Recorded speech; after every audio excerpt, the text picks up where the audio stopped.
안녕하세요 여러분. 인공지능 프로그래밍 기초와 실습. 자, 오늘은 코드 모으기라는 주제로 여러분들하고 같이 이야기를 해보도록 하겠습니다. 자, 우리가 지난 시간 동안 파이썬하고 AI에 대한 내용들을 계속 공부할 거다라고 이야기를 드렸고요. 자, 그 일례로 여러 가지 프로그래밍 언어들의 특징들, 그리고 그 중에서 특히 파이썬에 대한 아주 기본적인 내용들, 파이썬의 기본적인 규칙, 그 다음에 데이터 타입, 오퍼레이터, 그 다음에 조금 더 고도화된 자료 구조, 이런 것들을 이제 살펴봤고요. 자, 그리고 이러한 코드들을 자, 우리가 원하는 대로 특정 조건에 따라서 분기를 한다던가 반복을 한다던가 그래서 여러 가지 이제 제어문과 관련된 내용들을 살펴봤습니다.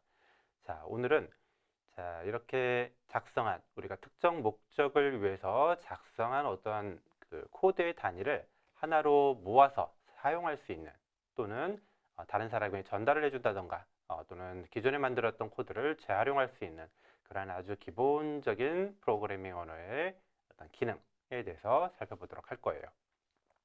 자, 그래서 오늘 다룰 내용은 함수라는 프로그래밍 언어의 주제가 메인 어떤 그 토픽이 되겠습니다. 그래서 이 수업을 들으시고 여러분들이 꼭 얻어가셔야 되는 것들은 파이썬에서 함수라는 것들이 어떻게 적용이 되고 어떻게 사용이 되는가, 그리고 여러분들이 원하는 작업들을 어떻게 함수로 정의할 수 있는가. 자, 이 부분을 얻어가시면 될 것 같아요. 자, 그리고 함수의 조금 특별한 형태인 재개 함수라는 것들에 대해서 살펴보도록 할 거고요. 자, 그리고 함수는 아니지만 우리가 지난 시간에 배웠던 반복문 같은 것들을 조금 더 효과적으로 할 수 있는 그런 어떤 객체 구조, 그래서 이터레이터라는 개념에 대해서 간단히 살펴보고 마무리가 되겠습니다. 자, 먼저 함수라 함은 자, 우리가 수학 시간에 배웠던 함수를 떠올려 보시죠. 자, 그래서 어떤 함수 f가 있으면 자, 우리가 이런 꼴로 함수를 이제 표현을 하게 돼요. 그래서 f라는 녀석이 이제 x라는 값을 뭐 y에 이제 매핑시키는 그러한 역할. 그래서 입력으로 어떤 x가 들어왔을 때 자, 그거를 어떤 y의 영역에 이제 사상시키는 그러한 기능을 자, 우리가 수학에서 이제 함수라고 배웠습니다. 자, 프로그래밍 언어에서도 함수의 어떤 추상적인 컨셉은 여러분들이 그 수학에서의 컨셉하고 비슷하게 생각을 하시면 돼요. 내가 어떤 의미의 어떤 입력을 받고 자, 어떤 함수가 동작을 하고 난 다음에는 그에 따른 어떤 결과를 받을 수 있는. 자, 그래서 자, 조금 더 프로그래밍 언어에 가깝게 이야기를 한다면 자, 내가 어떤 함수 f에 x라는 입력값을 넣게 되면 자, 그게 자, y라는 값을 이렇게 반환해주는 결국은 x와 y를 매핑해주는 역할이 바로 이 함수의 역할이 되겠습니다. 자, 그래서 파이썬 혹은 다른 프로그래밍 랭귀지에서도 마찬가지 컨셉을 이용을 하게 돼요. 자, x라는 뭔가가 입력을 받았을 때 이거에 대한 어떤 작업을 하게 되고 그 다음에 y라는 결과를 내보내준다. 자, 이게 기본적인 함수예요. 따라서 우리가 두 가지 입장이 있을 수가 있는데요. 첫 번째는 함수를 사용하는 입장. 자, 함수를 사용하는 입장에서는 이 박스 안에 있는 f의 구조를 우리가 잘 알 필요가 없어요. 대신 이 f가 어떤 역할을 하는지, 내가 어떤 입력을 넣었을 때 어떤 결과를 받게 되는지, 자, 이거에 대해서만 알면 되지 f에 대한 어떤 디테일한 구조, 구현에 대해서 알 필요가 없죠. 사용하는 입장. 자, 그리고 두 번째 입장은 무엇이 있을까요? 함수를 사용하는 게 아니라 함수를 정의하는 입장이 있을 수가 있습니다. 그래서 프로그래머도 함수를 기존에 정의되어 있던 함수를 그냥 가져다 쓰는 경우가 있고요. 그 다음에 자기가 어떤 특별한 기능을 가진 함수를 만들어내는 그런 경우가 있겠죠. 함수를 정의하는 입장에서는 이 함수 f, 이 박스의 구조에 대해서 디테일한 어떤 명령어들을 넣어줘야 됩니다. 자, 그래서 사용하는 입장과 정의하는 입장이 약간 차이가 있을 수가 있죠. 자, 여러분은 두 가지 능력을 이제 모두 다 키우셔야 돼요. 자, 그래서 함수에 대한 어떤 간단한 정의하고 사용하는 내용들, 그리고 파이썬에서 함수를 다루는 특징들 살펴보도록 하겠습니다. 자, 그래서 여기 정의되어 있는 것처럼 입력값을 받아서 특정 코드를 수행한 후, 자, 입력값을 받고 요거 x를 받는다는 얘기죠. 특정 코드를 수행한다는 얘기는 자, 박스 f를 뭔가 이제 작업을 하게 되고요. 자, 그리고 그 결과물을 반환하는 거, y를 반환한다라는 뜻입니다. 자, 그래서 특정 코드를 수행하는 거를 이제 사용하는 입장에서는 잘 몰라도 되고요. 정의하는 입장에서는 잘 알아도 되겠죠. 자, 그래서 이러한 어떤 단위 작업에 관련된 내용들이 모아져 있는 게 함수가 되겠고요. 함수를 사용할 때는 자, def라는 키워드를 사용을 합니다. def라는 키워드를 사용을 하고요. 그 다음에 펑션의 이름이 들어가게 돼요. 펑션의 이름이 들어가고요. 그 다음에 괄호가 사용이 되고 그 안에 매개 변수라고 하는 자, 그래서 요 arg가 뭐를 의미했냐면 자, 우리가 앞에서 설명했던 x를 의미해요. 어떤 값을 입력받을 것인가. 자, 그래서 입력받을 수 있는 값을 지정을 해주게 됩니다. 자, 그리고 함수의 body 안에서 return하게 되는, 반환하게 되는 값들이 있게 되는 경우 그 값을 명시하게 됩니다. 자, 그래서 예제를 가지고 간단하게 설명을 하게 되면 자, 아까 설명한 것처럼 def라는 키워드를 이용해서 자, 내가 함수를 뭔가 정의할 거다라는 선언을 해주고요. 자, 그 다음에 함수의 이름 func, fung이라는 함수의 이름을 정의를 했습니다.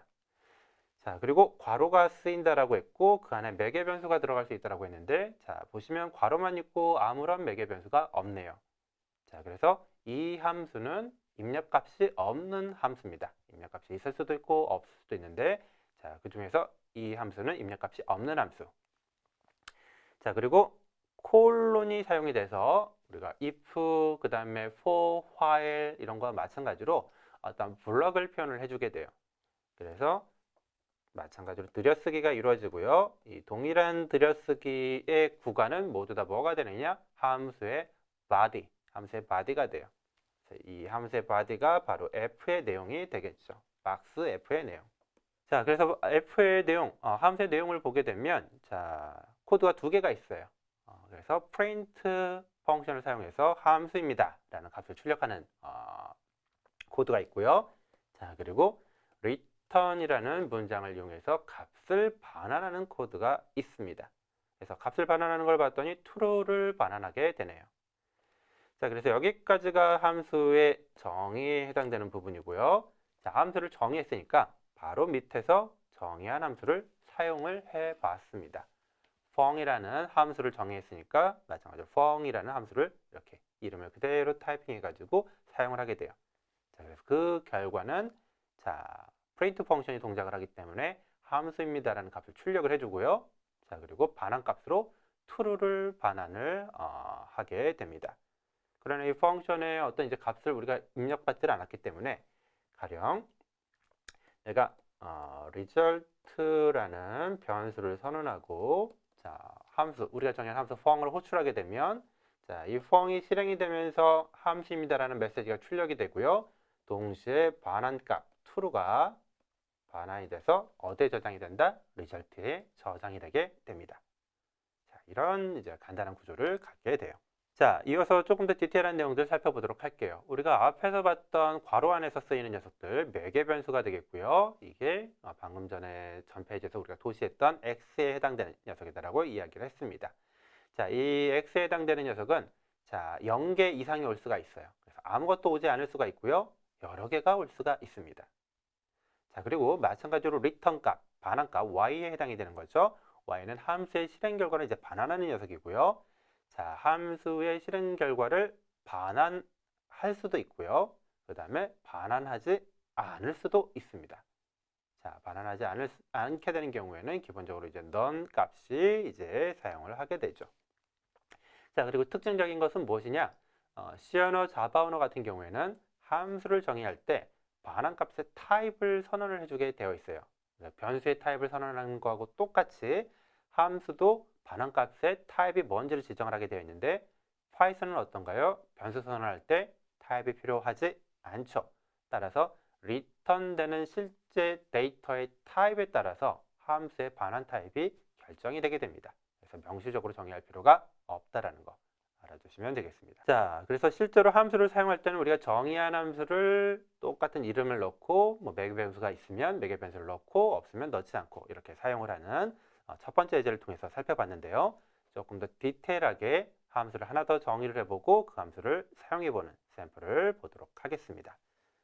자, 5.2 예제를 보게 되면 자, def라는 키워드를 이용해서 함수를 정의한다라고 표현이 되어 있고요. 그 다음에 함수의 이름은 add로 결정이 되어 있네요. 그리고 매개 변수는 자, 보시는 것처럼 두 개가 있습니다. a와 b라는 두 개의 매개 변수가 존재하고요. 자, 콜론으로 자, 함수의 body가 표현이 됩니다. 동일한 들여쓰기 영역 모두 다 함수의 body에 해당이 되게 돼요. 자, 그래서 이 add라는 펑션은 자, 매개 변수를 두 개밖에 되어 있죠. a하고 b 두 개를 밖에 되어 있고요. 자, 이 매개 변수는 함수 안에서 로컬 변수, 지역 변수하고 똑같은 특징을 가집니다. 그래서 변수로 정의된 거와 비슷한 어떤 그 역할을 하게 돼요. 따라서 이 add라는 펑션의 내용을 보게 됐더니 a와 b를 더한 값을 num에다가 할당을 하고요. num 값을 return하게 되어 있네요. 자, 그래서 구조를 봤더니 자, 두 개의 값을 받아가지고 그걸 더한 다음에 더한 값을 반환해주는 그런 함수가 바로 add라는 펑션이 되겠습니다. 자, 그래서 이렇게 정의만 해놓으면 실제로 실행이 되지 않기 때문에 정의한 함수를 사용을 해야 돼요. 자, 그런 사용을 하는 과정이 이제 함수의 호출로 나타나게 되는데요. 가장 마지막 줄, 자, 정의한 함수의 이름을 써주고 3, 5라는 두 개의 값을 넣게 되면 이 3하고 5가 각각 어디에 매핑이 되느냐? 앞서서 정의했던 이 add a, b가 있을 때 if를 통해서 이렇게 선언을 했잖아요. 자, 그리고 add 3, 5를 사용했으면 요 3이라는 값이 a에 매핑이 되고요. 5라는 값이 b에 매핑이 됩니다. 기본적으로 순서대로 매핑이 되게 되어 있어요. 우리가 나중에 함수를 조금 더 뭐라고 해야 될까요? 조금 더 다양한 기능들을 추가해서 그 다음에 parameterized 매개 변수를 이름을 붙여가지고 매개 변수를 지정하는 경우도 있는데 자, 그때는 내가 어떤 매개 변수에 어떤 값을 넘겨줄 건가 강제로 지정을 할 수가 있습니다. 그러나 그런 게 아닌 경우는 기본적으로 왼쪽에서부터 오른쪽으로 순서대로 매개 변수와 값이 매핑이 된다. 이렇게 하시면 되겠습니다. 3하고 5가 각각 A하고 B에 매핑이 되고요. 자, 이때 함수 호출에 사용한 3하고 5를 우리가 보통 argument, 한글로는 또 인자라고 부르게 되고요. 자, 그 다음에 실제 함수의 정의에서 사용한 A하고 B를 우리가 보통 파라메터, 매개변수라고 부릅니다. 또는 이 3하고 5를 아규먼트, 인자 또는 액츄얼 파라미터라고 부르고요. A하고 B를 매개변수, 파라미터, 그리고 포멀 파라미터 이런 식으로 약간 구별을 해서 부르게 돼요. 자, 그래서 3하고 5가 매핑이 되기 때문에 이 add 3, 5를 호출했을 때의 A하고 B 값은 각각 3하고 5를 갖게 되고요. 두 개를 더해서 num에 저장을 하죠. 그럼 num은 8이라는 값을 가질 거고 그 num을 리턴하게 되면 자, 이 add 함수의 반환값은 8이 되게 됩니다. 자, 그래서 여러분들이 그 노트북 또는 이제 주피터 노트북 또는 인터프리터를 가지고 직접 하나씩 실행해 보게 되면 8이라는 결과값을 그대로 이렇게 확인할 수가 있고요. 자, 우리 웹 아이디를 이용을 하게 되면 8 값이 출력이 되진 않아요. 왜냐? 여기 아무런 출력을 하라는 명령이 없었기 때문에. 그래서 이렇게 실행 결과처럼 8이라는 값을 보고 싶으면 자, result에 add 3, 5 이렇게 해주시고 어떻게 하면 되겠죠? print 펑션을 호출해 주면 됩니다. 자, 그래서 우리가 앞에서 사용했던 이 print, input 모두 다 함수가 되겠어요. 그리고 그 안에 들어가는 것들이 인자가 되는 거죠. 자, 그래서 이런 형태로 코드를 약간 수정을 해주시면 여러분들이 실행 결과 8이라는 값이 화면에 출력되는 걸 확인할 수가 있습니다. 자, 리턴 값이 없는 함수도 존재할 수 있다라고 이야기를 했습니다. 자, 그래서 리턴 값이 있는 경우에는 우리가 리턴 문장이 있으면 되는데, 자, 여기 예제를 보시죠. 자, 매개 변수는 두 개를 받게 되어 있는데요. 자, 여기 들여쓰기 되어 있는 구간을 쭉 살펴봤더니 리턴 없이 프린트만 하고 아무런 그 리턴 코드가 없네요. 자, 그래서 리턴되는 값이 없는 함수는 이렇게 리턴 문장이 없는 함수가 되겠어요. 자, 그럴 때, 자, 이 no return 3하고 5를 이렇게 인자로 넘겨주면 실제로 뭐 A하고 B 더한 거를 프린트하니까 8이라는 값이 출력이 될 텐데, 자, 리턴 값이 없는데 지금 뭐를 하고 있죠? 리턴 값을 A에다 저장을 하라라고 되어 있어요. 이때 A는 리턴되는 값이 없기 때문에 뭐가 출력이 된다? none이라는 값이 출력이 되게 됩니다. none이라는 값이. 자, 그 다음에 매개 변수가 없는 함수도 가능합니다. 우리가 첫 번째 예제로 살펴봤었죠. 괄호 안에 아무런 포멀 파라미터들을 집어넣지 않게 되면 매개 변수가 없는 그러한 함수가 되겠고요. 자, 역시 리턴 값이 있어도 되고 없어도 되고요. 그래서 5.4는 매개 변수 없이 사용하고 특정한 작업 진행을 한 다음에, 자, 보시는 것처럼 어떤 스트링 값을 반환을 하게 되어 있네요. 자, 그러면 반환된 값을 우리가 출력해 보면 어떤 값이 반환되는지 알 수가 있겠죠. 자, 그리고 역시 마찬가지로 리턴 값, 매개 변수 모두가 없는 경우도 존재합니다. 여러 가지 조합이 가능한 거예요. 자, 그 다음에 매개 변수가 지정이 되어 있는, 숫자가 지정이 되어 있는 함수 같은 경우에는 우리가 앞에서 본 것처럼 뭐 2개가 필요하면 뭐 A, B, 3개가 필요하면 뭐 A, B, C, 자, 이런 식으로 정의할 수가 있는데, 자, 어떤 경우에는 자, 내가 몇 개의 매개 변수를 쓸지 잘 모르는 또는 임의의 개수의 매개 변수를 쓸 수 있도록 허용을 해줄 필요가 있습니다. 자, 이때는 자, 특정 매개 변수 앞에 스타 표시, 자, 이 스타 표시를 해서 자, 내가 임의의 개수의 매개 변수, 여기서 임의의 개수는 0개 이상입니다. 여러분들이 그 형식 언어 같은 그 컴퓨터 사이언스 관련된 교과목을 보게 되면 이 스타라는 심벌이 zero more라는 0개 이상의 어떤 의미를 갖게 되는데, 그런 것들을 이용해서 0개 이상의 어떤 매개 변수를 가질 때 이렇게 스타를 이용해서 자, 아규먼트를 표현을 하게 돼요. 자, 그럼 이 아규먼트는 0개 이상의 매개 변수를 자, 어떤 데이터 타입으로 가냐면 튜플로 가지게 돼요. 튜플로 가지게 되면 그 함수의 바디 안에서 이 튜플에 접근해서 하나씩 값을 우리가 사용할 수 있게 되는 거죠. 그래서 이 예제를 보시게 되면 자, def 펑션 정의하죠. param num 해서 0개 이상의 아규먼트를 받게 되어 있고요. 자, count에 0이라는 변수를 넣고, 자, 그 다음에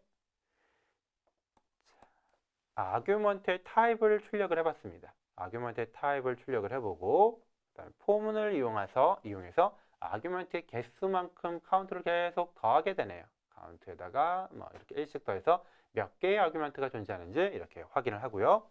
그리고 리턴을 하게 됩니다. 자, 그럼 이 정의된 함수를 실제 사용하기 위해서 param num 해서 자, 1, 3, 6, 5, 7이라는 5개의 파라미터를 이렇게 넣어주게 되면 자, 어떻게 결과가 나오느냐? 아규먼트 타입은 자, 튜플로 우리가 출력되는 걸 확인할 수가 있고요. 내부에서 자, 이 포문을 동작하면서 5개의 파라미터이기 때문에 카운트가 5까지 증가를 하게 되죠. 그리고 그 값이 반환이 되게 됩니다. 그러면 우리가 그 결과 값을 출력을 해볼 수가 있어요. 자, 그래서 인터프리터를 이용하면 바로 확인을 하실 수가 있고요. 인터프리터가 없으면 자, param num을 받아서 리턴 값을 받아서 어떻게 하면 된다? 프린트로 출력을 해보면 된다. 예. 자, 그럼 5라는 게 출력이 될 수가 있어요. 자, 만약 param num 그래서 1, 2, 3 자, 이렇게 3개의 인자를 넣어가지고 실행을 해보면 반환값은 뭐가 된다? 3이 되는 거죠. 3이 반환이 되고 우리가 그 값을 출력해보면 정말로 3이 반환되는 걸 확인할 수가 있습니다. 자, 그 다음에 매개 변수의 초기값을 미리 또 정의할 수가 있습니다. 자, 이 매개 변수의 초기값을 정의하는 코드가 들어가게 되면 약간 프로그램을 조금 더 이제 유연하게 쓸 수가 있는데요. 가령 내가 특정한 함수를 사용을 하는데 이 함수의 어떤 디폴트 값을 항상 지정을 해놓고 싶어요. 그래서 사용자가 이 디폴트 값을 이용할 수 있게 프로그램을 짤 수가 있는데, 자, 보시는 것처럼 인자의 함수의 그 파라미터의 값을 이렇게 미리 지정을 해 놓으면 이게 이제 디폴트 값이 되게 됩니다.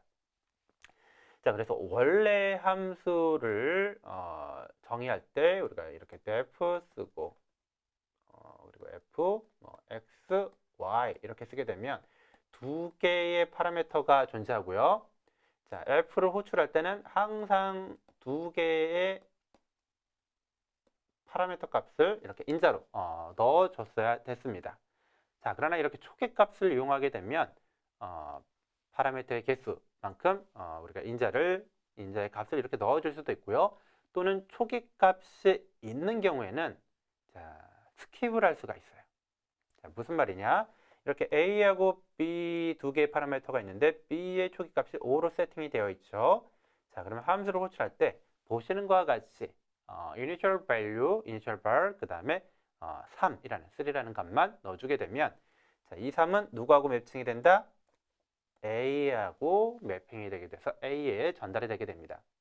자, 그러면 B에 전달되는 값은 없잖아요. B에 전달되는 값이 없습니다. 우리가 앞서 정의했던 것처럼 이렇게 인자 정의하고 만약 F10 이런 식으로 호출하게 되면 이건 에러가 되게 돼요. 왜냐? 인자가 두 개 있는데 하나의 값만 넘겨줬기 때문에 Y의 인자가 정의가 되지 않았죠. 정의가 안 된 값은 사용할 수가 없습니다. 자, 그러나 우리 지금 5.7 예제에서는 B라는 녀석이 B라는 인자가 초기값을 가지고 있기 때문에 이렇게 하나만 넘겨주게 되면 B는 초기값 5를 가지고 사용을 하게 돼요. 따라서 그 결과값은 리턴되는 값은 8이 되게 됩니다. 자, 물론 초기값은 정해져 있지만 내가 직접 정의를 할 수도 있어요. 자, 그래서 이렇게 initial val 3, 10. 자, 이런 식으로 사용할 수도 있습니다. 그러면 5라는 B의 초기값 5라는 값은 무시가 되고요. B는 10이라는 값을 갖게 되는 거죠. 반환값은 뭐가 된다? 13이 되는 거예요. 자, 이런 식으로 우리가 초기값도 이제 지정을 해줄 수가 있습니다. 굉장히 여러 가지의 이제 베리에이션이 있는 거죠. 자, 그때 제약 조건 하나가 있는데 그건 뭐냐? 초기값이 지정된 매개 변수는 가장 뒤에 있어야 됩니다. 가장 뒤에 있어야 됩니다. 자, 왜냐? 가령 내가 A에다가 3이라고 지정을 하고 B라고 쓰게 되면 자, 어떤 함수 f에 자, 10이라는 값을 이렇게 넣었다. 자, 그러면 자, 이게 혼동이 생기게 되는 거죠. 자, 이 10이라는 값은 누구하고 매핑을 해야 되는 건가요? 기본적으로 함수의 어떤 그 아규먼트, 인자값과 파라미터의 매칭은 왼쪽에서부터 오른쪽으로 순서대로 이루어진다라고 이야기를 했는데 자, 이 10이라는 값은 A의 어떤 값을 초기화하기 위한 건지 B를 초기화하기 위한 건지 자, 이 불분명해집니다. 그래서 이런 것들은 허락하지를 않아요. 그래서 초기값을 가지는 지정된 매개 변수는 가장 뒤에 위치해야 된다. 이런 거 아시면 되겠습니다. 자, 그 다음에 보시는 것과 같이 여러 개의 결과값을 리턴할 수 있도록 이게 굉장히 파이썬의 특징적인 부분입니다. 여러 개의 결과값을 이제 같이 넘길 수도 있는데 사실은 이 경우에 이제 내부적으로 그 aggregated data type로 좀 자동으로 이제 패킹이 돼서 반환되는 거기는 해요. 자, 그러나 다른 프로그래밍 언어하고는 조금은 다르죠.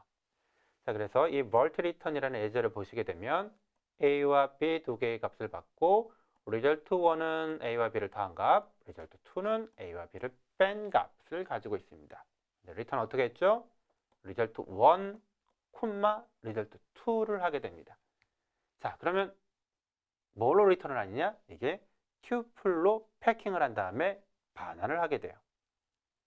자, 튜플로 패킹을 해서 반환을 하기 때문에 자, 우리가 결과값을 그냥 받게 되면 튜플 값을 반환받게 되고요. 결과값 반환받은 거를 자동으로 풀어가지고 반환받을 수 있도록 우리가 앞서 여러 개의 변수 동시에 선언했던 것처럼 이 튜플 값을 각각의 지정된 변수에 배정을 해줄 수도 있습니다. 자, 그래서 이 멀티 리턴을 하나의 값으로 받게 되면 그 값의 반환값은 튜플. 자, 이렇게 두 개를 하게 되면 튜플의 각각의 값을 가져와서 우리가 쓸 수가 있는 거죠.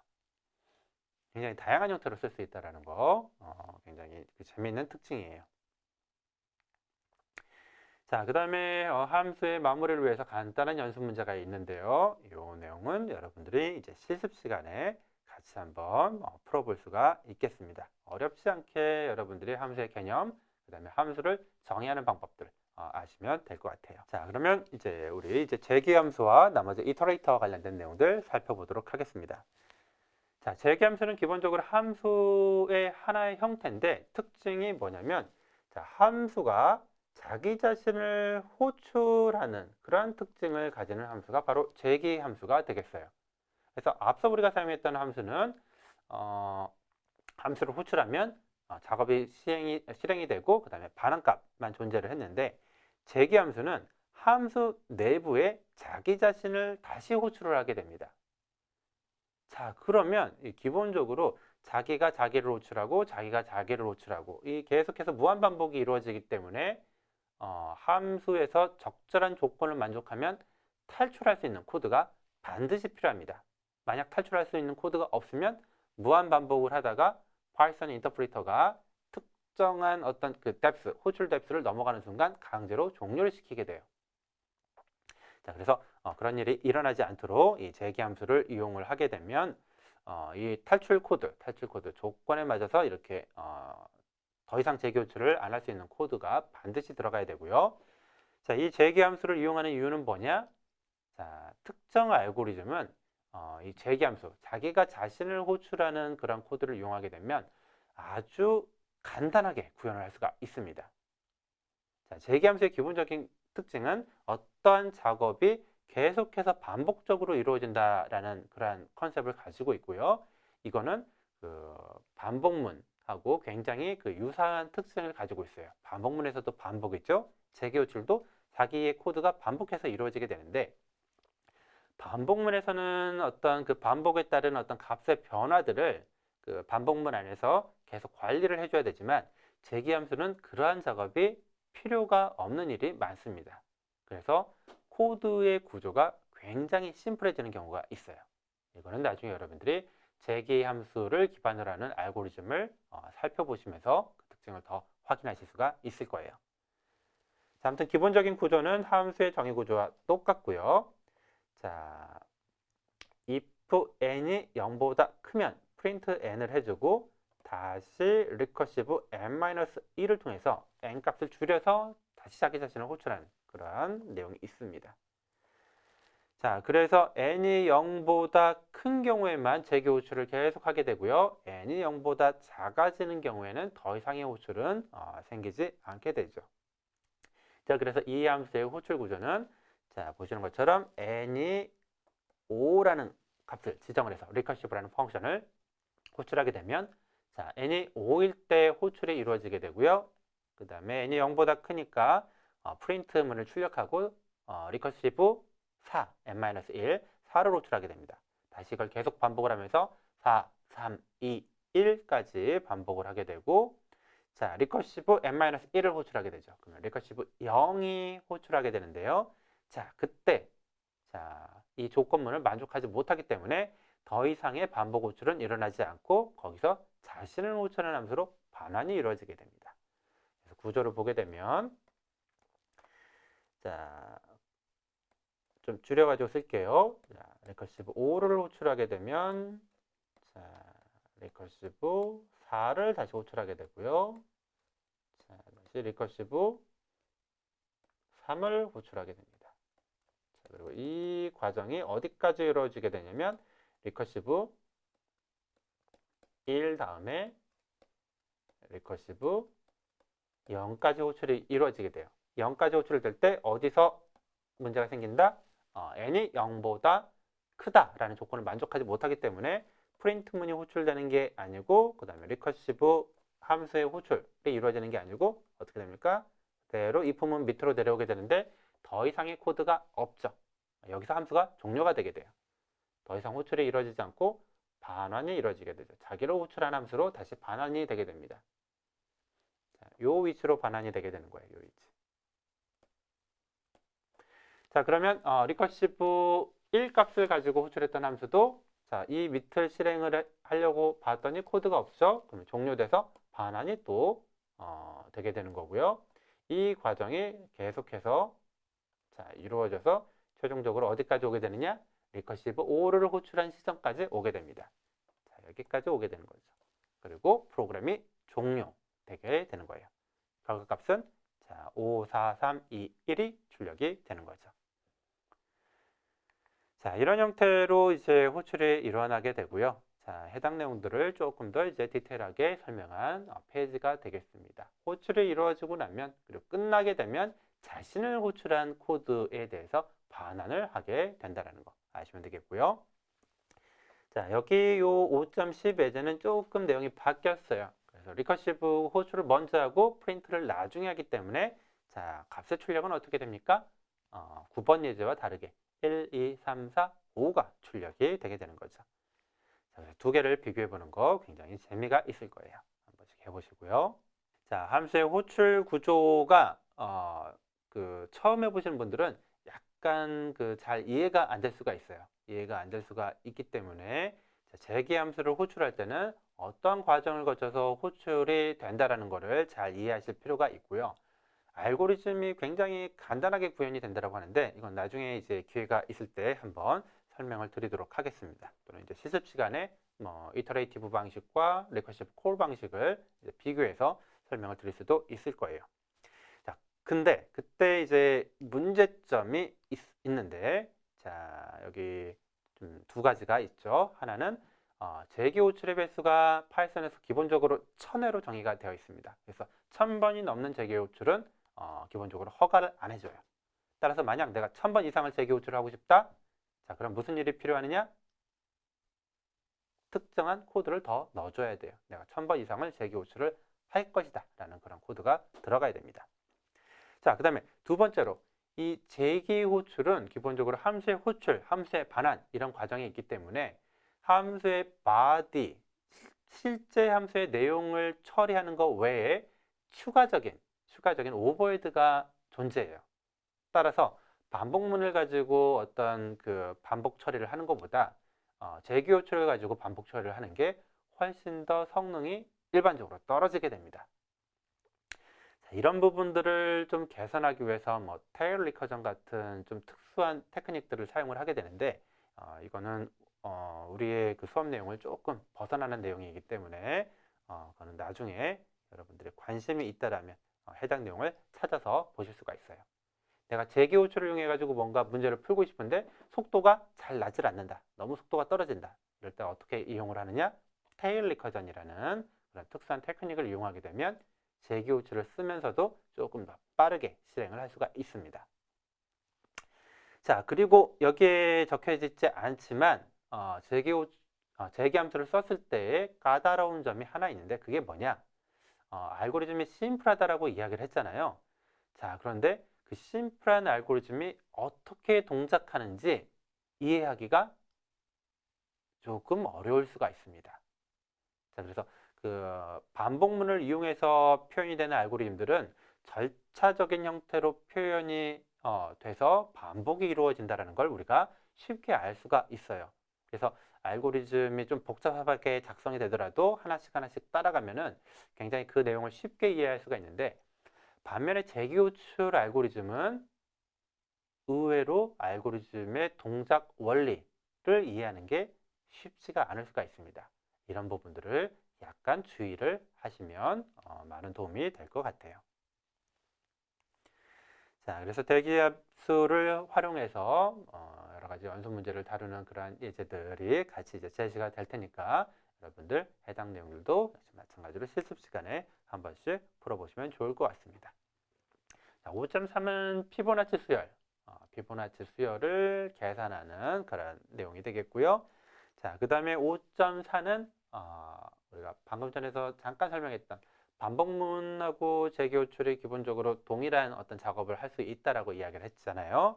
자, 그래서 반복문 형태의 코드가 주어졌을 때 이거를 자, 재기함수 형태로 처리를 해보는 그러한 코드를 이제 리라이팅하는 연수 문제가 되겠습니다. 그래서 반복문의 구조를 잘 보시고 자, 이걸 어떻게 하면 재기함수 스타일로 자, 처리할 수 있을 것인가 이걸 한번 생각해 보시면 좋을 것 같아요. 자, 그 다음에 오늘 이 챕터의 마지막 주제는 이제 이터레이터에 대해서 살펴보도록 하겠습니다. 자, 이터레이터라는 녀석은 뭐냐면 자, 여러 개의 값들이 존재하는 그런 군집형 데이터에 대해서 어떤 반복적인 작업을 할 수 있는 그러한 기능을 우리가 이터레이터라고 이야기를 하게 됩니다. 그래서 이 이터레이터가 구현이 되어 있는 객체들은 자, 그 순서대로 첫 번째 원소부터 그 다음에 마지막 원소까지 값들을 하나씩 아주 쉽게 꺼내올 수가 있어요.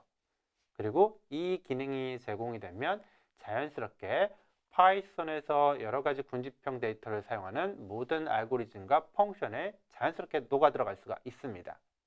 자, 그래서 우리가 그 몇 가지 암묵적으로 썼던 것들이 있는데요. for 같은 경우에 뭐 for, by, in 어떤 값 이렇게 하게 되면 그 값에서 값을 하나씩 꺼내와서 by라는 변수에 이렇게 넣어줬습니다. 이게 가능한 이유가 그 for의 어떤 반복으로 해서 사용한 그 값의 객체가 이터레이터 기능이 들어가 있기 때문에 하나씩 포문이 반복될 때마다 말하는 값에다가 값을 넣어줄 수가 있었던 거죠. 자, 마찬가지 이제 다른 형태의 그 알고리즘에서도 자, 이러한 이터레이터 기능이 들어가 있느냐 없느냐에 따라서 우리가 좀 더 유연하게 프로그램을 쓸 수 있느냐, 다른 코드들하고 붙여가지고 아주 손쉽게 쓸 수 있느냐 없느냐가 결정이 되게 됩니다. 자, 그래서 기본적인 파이썬 객체들 중에서 데이터를 여러 개 가지고 있는 것들은 대부분 이렇게 이터레이터가 구현이 되어 있는 이터러블 오브젝트가 되겠고요. 여러분들이 어떤 특정한 데이터 타입을 구현할 때도 마찬가지로 이런 부분들을 고려해서 구현을 할 수가 있습니다. 자, 그래서 여러 개의 데이터들을 가지고 있고 이걸 하나씩 꺼내올 수 있는 기능이 구현이 되어 있기 때문에 우리가 보통 이걸 반복 작업에 아주 손쉽게 쓰일 수가 있어요. 자, 그렇게 뭐 하나씩 가져올 수도 있고요. 자, 직접적으로 값을 하나씩 가져오라는 함수를 호출할 수도 있는데 자, 이게 뭐 언더바 이터 언더바 괄호로 표현되는 함수입니다. 자, 물론 포문 같은 데서는 이런 함수들이 묵시적으로 내부에서 동작을 해서 값을 가져오게 되는 거예요. 자, 그래서 리스트, 뭐 배열, 투플 이런 우리가 앞에서 배웠던 어떤 군집형 자료 구조는 대부분 다 이러한 이터레이터가 구현이 되어 있다는 거 아시면 되겠습니다. 자, 그래서 우리가 어떤 객체들의 그 내용들 여기 약간 잘렸는데요. 자, dir이라는 그런 펑션에다가 자, 여기다가 우리가 뭔가 테스트 해보고자 하는 어떤 데이터 타입을 이렇게 딱 넣어보면 자, 그 데이터 타입이 호출할 수 있는 어떤 내장 함수들이 다 이렇게 조회가 되게 됩니다. 그 조회가 될 때 이렇게 언더바 이터라는 펑션이 존재한다. 그러면 이 객체는 이터러블한 객체가 되는 거예요. 그래서 반복 작업에 손쉽게 쓸 수 있는 객체가 됩니다. 그래서 5.11에는 리스트를 간단하게 만들고 이 리스트를 이제 dir에 넣어가지고 그 결과를 출력을 한 거예요. 자, 역시 마찬가지로 요 언더바 이터 언더바라는 펑션이 정의되어 있는 걸 보실 수가 있죠. 자, 그래서 이 이터레이터를 우리가 어떤 그 구문 안에서 직접 쓸 수도 있지만 보시는 것처럼 직접 호출해서 쓸 수도 있습니다. 그래서 리스트 객체를 하나 만들고요. 그 리스트에 not을 이용하게 되면 이게 우리가 membership operator라고 이야기를 하는데요. 어떤 객체가 가지고 있는 변수나 함수를 접근할 때 사용을 합니다. 그래서 자, 이 멤버에 액세스하기 위한 not을 사용을 해서 언더바 이터 자, 함수를 이렇게 호출을 해주면 자, 이 리스트는 하나의 값을 가지고 오게 되는 이터레이터를 이렇게 가져오게 돼요. 자, 그래서 그 값을 출력을 해보면 이터레이터 객체를 우리가 반환받은 걸 확인을 할 수가 있는 거죠. 자, 그러면 이렇게 이터레이터 객체를 가지고 오면 실제 어떤 그 값이 가져오는 그러한 이제 단위 작업들을 실행할 수가 있는데, 자, 그때는 또 뭘 이용하느냐? 언더바 넥스트를 이용하게 되면 값들을 하나씩 가져올 수가 있습니다. 자, 그래서 5.13 예제를 보게 되면, 자, 리스트를 이용을 해서 이렇게 정의를 합니다. A, B, C, D라는 4개의 원소를 가지는 리스트를 정의하고요. 자, 언더바, 언더바를 호출하게 되면 이터레이터를 가져올 수 있다라고 했죠. 그래서 리스트 언더바 이터레이터에 그 이터레이터 객체를 가져오고요. 자, 다시 역시 멤버 펑션을 접근할 수 있는 연산자를 이용해서, 자, 이터레이터의 언더바 next 언더바라는 함수를 호출을 해주게 되면, 자, 값을 하나씩 가져오게 돼요. 순서대로. 그래서 첫 번째 next 호출을 하게 되면 A라는 값을 가져오게 되고요. 두 번째 next를 호출하게 되면 B, 차례대로 C, D를 가져오게 됩니다. 자, 그러다가 자, 이렇게 언더바 넥스트 언더바를 다시 한번 호출하게 되면, 자, 원소가 4개밖에 없는데 값을 또 가져오라고 했잖아요. 그럼 무슨 일이 생기게 되느냐? 바로 여기서 예외가 발생을 하게 되는 거예요. 내가 가지고 있는 객체에서 모든 값을 다 가져왔는데 다시 넥스트로 호출하게 되면 더 이상 가져올 값이 없죠. 그래서 이터레이션이 여기서 멈추게 되고요. 그 다음에 예외가 발생을 하게 돼요. 자, 그럼 이 예외가 발생한 것들을 보면 우리가 이제 문제가 있다는 걸 알 수가 있고요. 또는 우리가 지난 시간에 배웠던 예외 처리 같은 것들을 활용해서 핸들링 해줄 수도 있고요.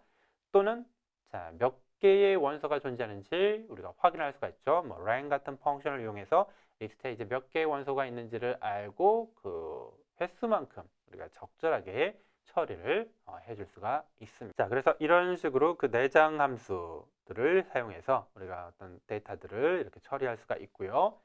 자, 파이썬에서 기본적으로 제공되는 그런 군집형 데이터 타입 대부분 이터레이터 구현이 되어 있기 때문에 여러분들이 손쉽게 반복 작업에 쓸 수가 있다는 거 아시면 되겠고요. 여러분들이 만든 데이터 타입에도 이런 것들 적용할 수가 있다는 거 아시면 좋을 것 같아요. 자, 그리고 이제 이 이터레이터를 한번 이제 유사하게 만들어 보는 그러한 샘플이 되겠는데요. yield라는 명령어를 이용해서 각각의 단계별로 넘겨줄 데이터를 미리 지정을 해 놓을 수가 있습니다. 그래서 이 generator라는 펑션 정의되어 있는 것들을 보시게 되면 def generator 들어가 있고요. 그 안에 yield가 3개가 있어요. 그래서 yield 스트링 하나 반환, 그 다음에 yield 두 번째 스트링, 그 다음에 yield 세 번째 스트링. 자, 이렇게 반환이 되어 있고요. 자, 이 g라는 변수의 generator를 실제로 호출을 하게 되면 이 g라는 값은 자, yield 내용을 갖게 되는 자, 일종의 이제 이터러블한 이터레이터가 만들어지는 거에 되겠어요. 그래서 자, 이 제너레이터로 호출하게 되면 이 g라는 변수가 3개의 값을 가지고 있는 녀석이 됩니다. 자, 그래서 print g를 해보게 되면 자, 우리가 제너레이터 객체가 만들어졌다는 걸 확인을 할 수가 있고요. 이게 이제 이터러블한 특징을 가지고 있기 때문에 아까와 똑같이 next라는 펑션을 이용해서 값을 하나씩 가져올 수가 있어요. 자, 그래서 3개의 값을 가지는 제너레이터이기 때문에 자, 요 3개의 next 호출까지는 제대로 동작을 할 겁니다. 첫 번째 반환, 두 번째 반환, 세 번째 반환을 차례대로 할 거예요. 자, 그리고 마지막에 한 번 더 next로 호출하게 되면 무슨 일이 생길까요? 앞서 봤던 예제와 똑같이 stop iteration이라는 exception이 발생을 하게 됩니다. 그래서 프로그램이 여기서 멈추게 되는 거죠. 자, 그래서 우리가 간단한 수준의 이제 이터레이터를 이렇게 만들어서 동작을 시켜보는 것까지 이렇게 설명을 드렸습니다. 자, 그래서 오늘 수업에서 자, 여러분들은 함수의 기본적인 어떤 구조 살펴봤고요. 그 다음에 함수의 특수한 형태 중에 하나인 재기함수 내용들 이제 살펴봤고, 그 다음에 분집형 데이터들, 여러 개의 데이터들이 존재할 때 이 데이터들을 반복해서 쓸 수 있는 특수 기능인 이터레이터 내용까지 같이 살펴봤습니다. 자, 다음 시간에는 우리가 객체지향적인 어떤 컨셉에 대해서도 살펴보고 파일을 다루는 내용들을 살펴보고 그 다음에 여러 가지 모듈과 라이브러리를 살펴보는 내용들을 계속해서 차례대로 공부하도록 할 거예요. 자, 수업 들으시느라 고생 많으셨고요. 복습, 제가 중요하다고 말씀드렸죠? 꼭 복습하시고 여러분들이 수업 시간에 들었던 내용들을 잘 리마인드해서 여러분들 내용으로 소화하시길 바랍니다. 자, 수고 많았고요. 다음 시간에 또 만나도록 하겠습니다. 수고 많았습니다.